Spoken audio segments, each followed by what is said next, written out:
70% dari 48 dana pensiun di bawah payung BUMN berstatus tidak sehat. Bukan sekedar karena imbal hasil yang tidak maksimal, Menteri BUMN Erick Thohir bilang bahwa dana pensiun sakit ini karena tindak kejahatan. Ini dia statementnya. Ya, Erick Thohir bilang bahwa ini sangat mengecewakan pegawai BUMN yang telah bekerja puluhan tahun, masa tuanya dirampok oleh pengelola yang biadab. Inilah ungkapan kekecewaan Erick Thohir. Cerita kekecewaan dana pensiun bukanlah hal baru. Anda ingat Asabri? Menurut Erick, ya modus kejahatannya ini 11-12.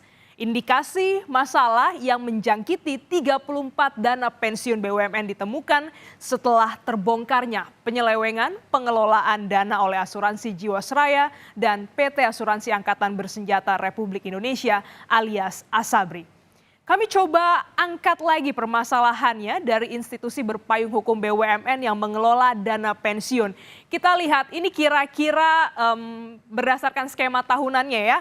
Di 2012 ya hingga 2019 ada namanya penyelewengan Asabri ya. Tentu kita ingat kerugian negara yang ditimbulkan sampai dengan 22 triliun rupiah. Selanjutnya, selang 1 tahun di 2013 hingga 2019 ada indikasi tindakan melawan hukum yang dilakukan oleh DP4 Pelindo. Ini sama ya, perusahaan yang mengelola dana pensiun juga, cuman ini khusus untuk Pelindo, di mana kerugian negara mencapai 148 miliar rupiah.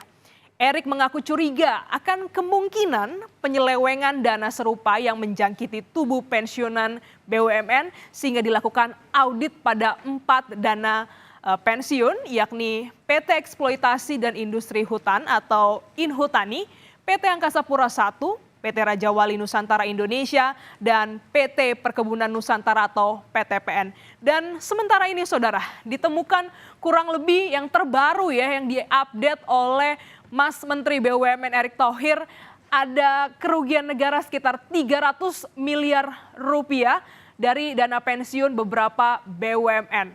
Angkanya semakin besar ya. Tetapi Erick yakin angka ini bisa naik seiring dengan investigasi yang lebih dalam dilakukan. Yang penting kan ada kesepakatan dari kami dengan BPKP dan pihak kejaksaan bahwa proses ini bukan memenjarakan orang, tetapi memperbaiki sistem yang sudah ada.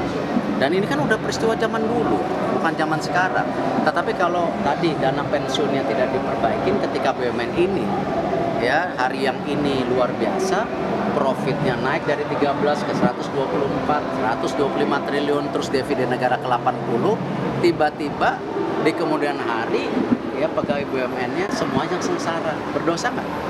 Nah itulah kenapa dana pensiun kita perbaikin sama ketika kita memperbaiki dana pensiun Asabri, pensiunan TNI Polri yang udah ya terdepan menjaga negara ini waktu pensiun tidak ada.